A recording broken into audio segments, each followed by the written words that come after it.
రాష్ట్రంలో 24 ఏటీఎస్ కేంద్రాలను కూడా నెలకొల్పడం జరిగింది అధ్యక్ష. ఈ కేంద్రాలు 181 కింద మోటారు వాహనాల నియమావళిని నిర్దేశించి కార్యక్రమ విభాగంలో 189 కేంద్రాల వాహనాలు, అలాగే 24 ఏటీఎస్ పరీక్షా కేంద్రాల వాహనాలకు ఫిట్నెస్ ధృవీకరణ పత్రాలు జారీ చేస్తారు అధ్యక్ష. అలాగే ఈ ప్రశ్నకు సమాధానం లేదండి. అయితే 1985 మోటారు వాహనాల చట్టం ఉల్లంఘనకు నిరోధించడానికి జిల్లా స్థాయి అమలు బృందాలని టోల్ ప్లాజాలు, హైవేలు మొదలైన వాటి వద్ద తనిఖీలు నిర్వహిస్తూ కేసు నమోదు చేయడం జరుగుతోంది అధ్యక్ష. వసూలు చేసిన కాంపౌండింగ్ ఫీజులు, రిఫ్లెక్టివ్ టేప్ సంబంధించిన ఉల్లంఘనలతో సహా అన్ని మోటారు వాహనాలు నేరాలకు సంబంధించిన అధ్యక్ష. దీనిలో భాగంగానే సంవత్సరం 2025కు గాను వీటి సంఖ్య 2,44,604 కాగా దీనివల్ల మనకు లభించిన కాంపౌండింగ్ ఫీజు అధ్యక్ష 166 కోట్లు అధ్యక్ష. అలాగే వసూలు చేయాల్సిన రుసుము వచ్చి 65 కోట్ల అధ్యక్ష. అలాగే ఈ రోజు వరకు 2026 జూలై వరకు 1,04,543 తనిఖీలు చేయడం జరిగింది అధ్యక్ష. దాని ద్వారా 115 కోట్ల రూపాయలను సమీకరించడం జరిగింది అధ్యక్ష. అలాగే ముఖ్యంగా ఏదైతే గౌరవ సభ్యులు అడిగారో దాని కింద రిఫ్లెక్టివ్ టేప్ సంబంధించి ఇప్పటి వరకు 3.2 కోట్ల రూపాయలు సేకరించడం జరిగింది అధ్యక్ష. ధన్యవాదాలు అధ్యక్ష. మొహమ్మద్ నజీర్ గారు. ధన్యవాదాలు అధ్యక్ష. ఈరోజు నేను ప్రస్తావించినటువంటి ఈ క్వశ్చన్ సార్, ఇది కేవలం ఒక రవాణా శాఖకు సంబంధించినటువంటి అంశంగా కాకుండా మన రాష్ట్రంలో ఉన్నటువంటి ప్రతి పౌరుడికి సంబంధించినటువంటి ప్రాణ భద్రత గురించి సంబంధించినటువంటి అంశం. ముఖ్యంగా 2023లో ఆంధ్రప్రదేశ్లో 19,949 రోడ్డు ప్రమాదాలు జరిగినాయి. దాంట్లో 8,137 మంది మరణించారు. కానీ 2024 తర్వాత జరిగినటువంటి ప్రమాదాలు తగ్గినాయి, కానీ మరణించినటువంటి వాళ్ళ సంఖ్య దాదాపు 15% పెరిగినటువంటి పరిస్థితులు ఉన్నాయి. దీనికి ముఖ్యంగా లోతుగా పరిశీలిస్తే ఈ మధ్య రోడ్లు మన ఎన్ని అభివృద్ధి చెందినాయి, అవకాశాలు అంటే ట్రాఫిక్ రూల్స్ కూడా, రోడ్ సేఫ్టీ మెజర్స్ కూడా చాలా పెద్ద ఎత్తున తీసుకోవడం జరుగుతూ ఉంది. మన ప్రభుత్వం వచ్చిన తర్వాత దీని మీద ఎన్ఫోర్స్మెంట్స్ కూడా చాలా వరకు జరుగుతున్నప్పుడు కూడా కానీ ప్రమాదాల్లో మరణ శాతం దేశంలో కల్లా సగటు కన్నా మన శాతం ఎక్కువ ఉంది. దీనికి కారణం కేవలం ఒక రిఫ్లెక్టివ్ స్ట్రిప్స్ అనే కాదు, అనేక అంశాలు ఉన్నాయి. కానీ ముఖ్యంగా ఈరోజు చూస్తే స్టేట్ హైవేస్తో పాటు మండల హైవేస్, విలేజెస్కి వెళ్ళేటువంటి రహదారులు కూడా ఇటువంటి యాక్సిడెంట్స్ జరుగుతూ ఉన్నాయి, నేషనల్ హైవేస్ కాకుండా. దీనికి ముఖ్య కారణం ఏంటంటే సామాన్యంగా రైతు వారీగా ఉండేటువంటి వాళ్ళు, పల్లెటూరులో ఉండేటువంటి వాళ్ళు, అలాగే గ్రామాల మధ్య ప్రయాణం చేసేటువంటి వాళ్ళు కూడా ప్రమాదానికి గురవడం కారణం ఏంటంటే ముఖ్యంగా చిన్న 2 వీలర్స్ కానివ్వండి, 3 వీలర్స్ కానివ్వండి, ట్రాక్టర్లు కానివ్వండి, ట్రాయిలర్స్ కానివ్వండి, వీటికి ఇక్కడ కూడా ఈ స్టిక్కర్స్ లేకపోవడంతో చాలా మంది ముందుకు వచ్చేటంత వరకు కూడా ఈ స్టిక్కర్స్ కనిపించకపోవడం, వెహికల్ని వాళ్ళు కనిపించకపోవడంతో గుద్దుకొని చాలా మంది చనిపోతున్నటువంటి పరిస్థితులు ఉన్నాయి. దీని మీద ఏంటంటే ఒక నిర్దిష్టమైనటువంటి ప్రణాళికతో రిఫ్లెక్టివ్ వెహికల్ సేఫ్టీ మిషన్ పేరుతో ప్రతి ఒక్క ఆర్టీఓ ఆఫీస్తో పాటు టోల్ ప్లాజాస్ దగ్గర అలాగే ఈ అధికారులు దీని మీద పూర్తి స్థాయిలో పర్యవేక్షించాల్సినటువంటి అవసరం ఉంది అధ్యక్ష. ఎందుకంటే ఈరోజు మనందరం కూడా చూసుకుంటే రాష్ట్రంలో ప్రతి ఒక్క రహదారిలో కూడా ట్రాఫిక్ పెరుగుతూ ఉంది. ముఖ్యంగా 2 వీలర్స్ హైవేస్ మీద 2 వీలర్లు ఎక్కడైతే మెయిన్ రోడ్డు మీద వెళ్ళేటువంటి స్పీడ్కి వెళ్ళేటువంటి వెహికల్స్ మధ్యలోకి 2 వీలర్స్ వస్తూ ఉన్నారు. చాలా మందికి అవగాహన లేదు. రోడ్ ఎన్హెచ్ఐ మీద కూడా వాళ్ళు కూడా నేషనల్ హైవే అథారిటీ వాళ్ళు కూడా దాని మీద నిర్దిష్టమైనటువంటి ప్రణాళికతో లేకపోతే వాళ్ళ మీద అరికెట్టేటువంటి విధంగా ప్రయత్నం చేయకపోవడంతో కొంతవరకు చాలా వరకు కూడా యాక్సిడెంట్స్ సంభవిస్తూ ఉన్నాయి. మన రాష్ట్రంలో ముఖ్యంగా ఈ మధ్య కాలంలో జరిగినటువంటి యాక్సిడెంట్లో ఈ రిఫ్లెక్టివ్ స్ట్రిప్స్ లేకపోవడంతో పాటు ముఖ్యంగా ఎందుకంటే ఇప్పుడే మంత్రి గారు చెప్పినటువంటి విధంగా రిఫ్లెక్టివ్ స్ట్రిప్స్ ఉంటేనే వాళ్ళకి ఈ లైసెన్స్ మళ్ళీ రెన్యూవల్ చేయడం జరుగుతూ ఉంది. కాకపోతే ఒకసారి చేసిన తర్వాత ఎప్పుడు కూడా కంటిన్యూస్గా ఉండేటువంటి పరిస్థితులు లేవు. అది ఒక్కసారి వాళ్ళు బ్రేక్ చేసుకున్న తర్వాత మళ్ళీ ఆ స్ట్రిప్ ఊడిపోతే ఎవరు కూడా దాని మీద ఒక ఆలోచనతో ముందుకెళ్ళి ప్రత్యేకంగా పెట్టుకునేటువంటి పరిస్థితులు లేవు. దీనికి ఈరోజు దానివల్ల ఏమవుతుందంటే ప్రతి ఒక్కసారి కూడా ఆ స్ట్రిప్ లేకపోవడంతో యాక్సిడెంట్ జరిగింది. ఎందుకంటే చిన్న ఖర్చుతో ఒక ప్రమాదం ఈరోజు ఒక చిన్న రూపాయితో జరిగిపోయేటువంటి దాన్ని కోట్ల రూపాయల నష్టం జరుగుతూ ఉంది. అనేక మంది ప్రాణాలు కూడా పోగొట్టుకునేటువంటి పరిస్థితులు ఉన్నాయి. కాబట్టి ఈ డ్రంక్ డ్రైవ్ మీద కూడా ప్రభుత్వం జీరో టాలరెన్స్ తో పనిచేస్తా ఉంది. ఇంకా పకడ్బందీగా నేషనల్ హైవేస్ మీద జరిగేటువంటి ప్రమాదాలు 42% ప్రమాదాలు ఈరోజు నేషనల్ హైవేస్ మీద జరుగుతూ ఉన్నాయి. దాంట్లో జరిగినటువంటి ప్రమాదాల్లో కూడా 79% హెవీ ట్రాయిలర్లు, ఏదైతే ఈ రిఫ్లెక్టర్ స్ట్రిప్స్ లేకపోవడం వల్ల 79% యాక్సిడెంట్లు కేవలం ఈ రిఫ్లెక్టర్ స్ట్రిప్స్ లేకపోవడం వల్ల జరుగుతున్నటువంటి పరిస్థితులు ఉన్నాయి. అతివేగంతోనో లేకపోతే చేతగాని డ్రైవింగ్ తోనో జరిగేటువంటి ప్రమాదాల కన్నా ఈ సూక్ష్మమైనటువంటి చిన్నదైనటువంటి ఈ రిఫ్లెక్టర్ స్ట్రిప్స్ లేకపోవడంతో చాలా మంది ప్రమాదాలకు గురవుతున్నారు. కాబట్టి అధ్యక్ష, దీని మీద ప్రభుత్వం తరపున కానీ అలాగే రవాణా శాఖ మంత్రి గారు కానీ కింద అధికారులందరికీ కూడా ఒక ప్రత్యేకమైనటువంటి దృష్టితో రోడ్ సేఫ్టీ మెజర్స్ తో పాటు ముఖ్యంగా అవేర్నెస్ క్యాంపెయిన్స్ తో పాటు రిఫ్లెక్టివ్ స్ట్రిప్ మీద ఒక సిస్టమ్ ని డెవలప్ చేసి దాన్ని పర్యవేక్షించేటువంటి కార్యక్రమాన్ని తీసుకోవాలని చెప్పి ఈ సందర్భంగా తెలియజేస్తా ఉన్నాను. బుచ్చయ్య చౌదరి గారు, సభ్యులకు చిన్న మనవండి. సభ్యులందరూ కూడా తమ జ్ఞానాన్ని మంత్రులకు అందించే ప్రయత్నంలో ఉన్నారు తప్ప ప్రశ్నల రూపంలో అడగట్లా. కొంచెం దయచేసి మంత్రులకు అవగాహన ఉంది, ప్రశ్నల రూపంలో అడగాలని చెప్పి వినతి. అధ్యక్ష, తమకు ధన్యవాదాలు. చాలా ప్రధానమైన సమస్య నజీర్ గారు సోదరులు ఎత్తిన సమస్య రాష్ట్ర వ్యాప్తంగా మరణ మృదంగం. ఏ రోజు చూసినా ఒక పేపర్ అంతా కూడా ఒక పేజీ మరణాలతోటే ప్రమాదాలతోటే వస్తూ ఉన్నాయి. అంటే ఏ స్థాయిలో ప్రమాదాలు జరుగుతుందో ఒకసారి గమనం తీసుకున్నప్పుడు కారణాలు ఏమిటి కూడా కనుక్కోవాల్సిన అవసరం ఉంది. ఏదైతే రూల్స్ ఉన్నాయో వాటిని పాటించడంలో ఫెయిల్యూర్ అవుతున్నాం. అధికారులు కూడా ఏదో మొక్కుబడిగా అవుతున్నాయి. ఇవాళ రిఫ్లెక్టర్స్, అసలు హై బీమ్స్ ప్రమాదాలు జరగడానికి ప్రధాన కారణం high beams sir. High beams వేయటం ఈ మధ్యకాలంలో ఏంటంటే అధునాతనమైన లైటింగ్ వ్యవస్థ వచ్చిన తర్వాత కార్లకు కావచ్చు, లారీలకు కావచ్చు, బస్సులకు కావచ్చు హై బీమ్ వేస్తూ ఉన్నారు. రోడ్లు ఎప్పుడైతే అభివృద్ధి చేశామో వేగం పెరిగింది, వేగంతో కూడా ప్రమాదాలు పెరుగుతున్నాయి. ఇవాళ కంట్రోల్ చేసే దగ్గర వైఫల్యం చెబుతున్నాం. స్పీడ్ లిమిట్ ఎక్కడ పాటించడంలా. దాంతో పాటు ఏదైతే ఉన్నాయో ఇవాళ మా ఊర్లో 40 మంది ఎమ్మెల్యేలు ఉన్నారు సార్, ఒక 10 మంది ఎంపీలు ఉన్నారు సార్. అంటే మనం ఇచ్చే స్టిక్కర్స్ ఏదైతే గౌరవప్రదంగా ఇవ్వడానికి ఇచ్చారో ఆ స్టిక్కర్లన్నీ కూడా మిస్యూజ్ అయ్యి ఎవరికి వాళ్ళే స్టిక్కర్లు వేసుకుంటున్నారు. అలాగే నేమ్ ప్లేట్స్ ఉన్నాయి సార్, నంబర్ ప్లేట్స్ ఉన్నాయి. నంబర్ ప్లేట్స్ మన నార్మల్స్ ప్రకారం చేయటంలో ఎక్కడ కూడా సరైన తనిఖీలు లేని ప్రమాదం. సిగ్నల్స్ వేయరు సార్, సిగ్నల్ లైట్లు ఎలగవు. ప్రమాదాల కారణం ఏంటి? కుడి పక్క తిరిగినా ఎడం పక్క సిగ్నల్ వేసుకుని వెళ్తే అకస్మాత్తుగా సైడ్కి వెళ్ళిపోవడం, యాక్సిడెంట్ జరగడం. ఇవాళ 2 వీలర్స్ భారీగా పెరిగింది సోదరులు చెప్పినట్టుగా.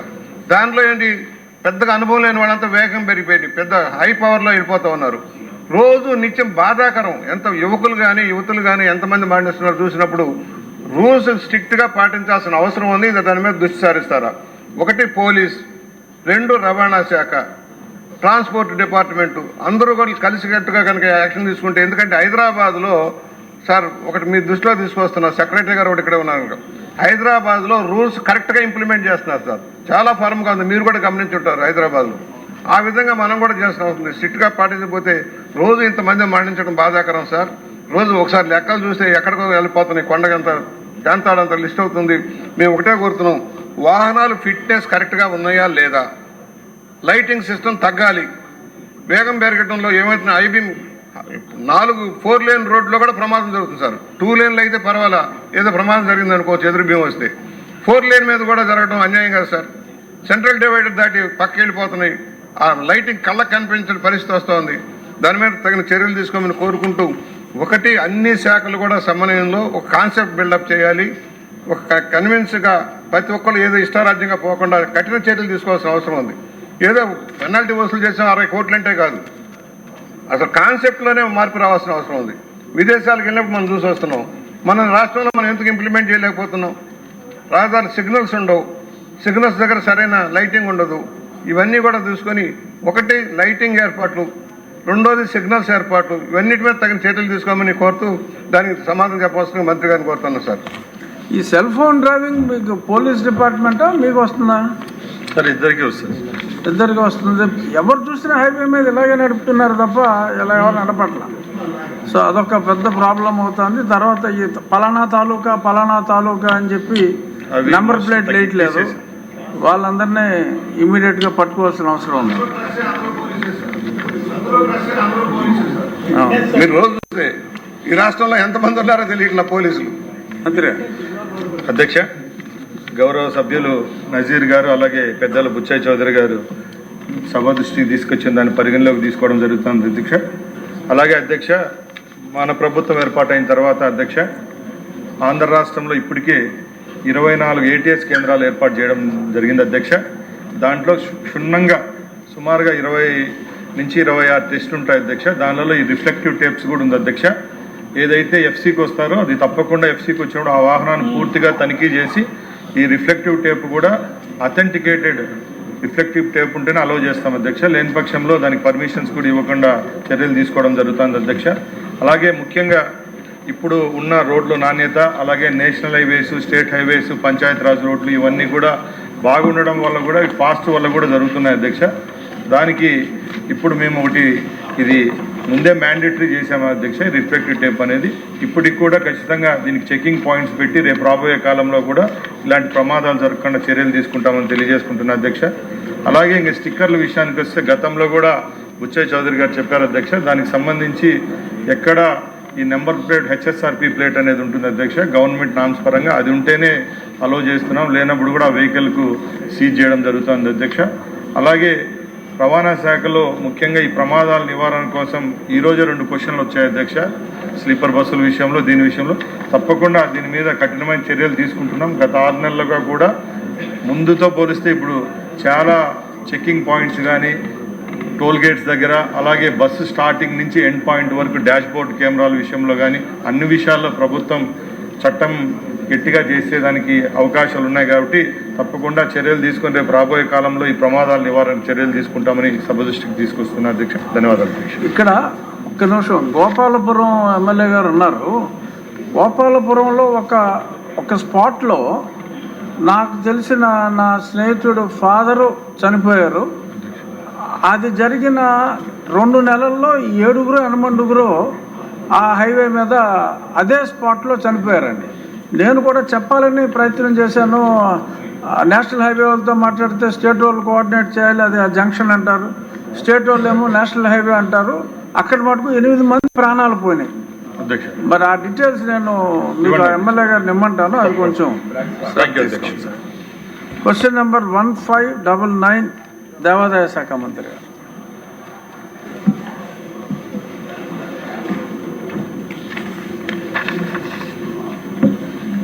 అధ్యక్ష, ఏ ప్రశ్నకు సమాధానం లేదండి, బి ప్రశ్నకు సమాధానం లేదండి, సి ప్రశ్నకు సమాధానం ఎంపిక పూర్తిగా మెరిట్పై ఆధారపడి జరుగుతుంది, డి ప్రశ్నకు సమాధానం లేదండి, ఈ ప్రశ్నకు సమాధానం ఈ ప్రశ్న ఉత్పన్నం కాదు అధ్యక్ష. ఆల్మోస్ట్ అడిగిన ప్రశ్నలు అన్నింటికి సమాధానం లేని సమాధానమే వచ్చింది. వాల్మీకి పాసారథి గారు. ధన్యవాదాలు అధ్యక్ష. అధ్యక్ష, మొదట తమరికి ఉండి నియోజకవర్గంలో ఆక్కివీడు శ్రీ రామాలయ నిర్మాణం కోసం మీరు చేస్తున్న వీరోచిత పోరాటాన్ని రాష్ట్రమంతా చూసింది అధ్యక్ష. రాష్ట్ర వ్యాప్తంగా, దేశవ్యాప్తంగా ఉన్న శ్రీరాములి భక్తి వైపు నుంచి మీకు సంపూర్ణ మద్దతు ప్రకటిస్తున్నాం అధ్యక్ష. హిందూ ధర్మాన్ని కాపాడడానికి మీరు చేస్తున్న పోరాటం చిరస్మరణీయంగా మిగులుతుందని నా వ్యక్తిగత అభిప్రాయం అధ్యక్ష. ఇకపోతే హిందూ ధర్మం అన్నది ఆలయ కేంద్రంగా నడుస్తుందన్న విషయం మనకందరికీ తెలిసిందే అధ్యక్ష. ఆలయాల్లో వ్యవస్థలని మార్పు చేయకుండా, సదుపాయాలు పెంచకుండా, అర్చక వ్యవస్థలని బలోపేతం చేయకుండా భక్తులను సంతృప్తి చేయడం సాధ్యం కాదు అన్న విషయం మీకు తెలుస్తోంది అధ్యక్ష. అర్చకులందరూ కూడా బ్రాహ్మణులు కాదు అధ్యక్ష. ముఖ్యంగా మా రాయలసీమ ప్రాంతంలో అర్చకుల్లో ఎక్కువ మంది బీసీలు, ఎస్సీ, ఎస్టీలు కూడా చాలా మంది ఉంటారు అధ్యక్ష. ఇక్కడ విచిత్రమైన అండర్స్టాండింగ్ ఏమిటంటే, ఒక డిగ్రీ పూర్తి చేయాలంటే 3 సంవత్సరాలు మాత్రం సరిపోతుంది. ఏ డిగ్రీ అయినా సరే మాక్సిమం అంటే 4 ఏళ్ళు అధ్యక్ష. కానీ వేదం చదవాలంటే 12 సంవత్సరాలు, ఆగమం చదవాలంటే 8 సంవత్సరాల సమయం పడుతుంది అధ్యక్ష. ఇంత ఎక్కువగా చదివి ఇంత సమయాన్ని వెచ్చించినప్పటికీ కూడా బాల్యమంతా, యవ్వనమంతా అక్కడ పోయినప్పటికీ కూడా వాళ్ళల్లో నిరుద్యోగ సమస్య చాలా ఎక్కువగా ఉంది అధ్యక్ష. కూటమి ప్రభుత్వం వచ్చిన తర్వాత నిరుద్యోగ భృతి 3,000 రూపాయలు ఇస్తున్నామని చెప్పినప్పటికీ కూడా ఇది అందరికీ వర్తించకపోవడం ఇబ్బందికర పరిస్థితిగా ఉంది అధ్యక్ష.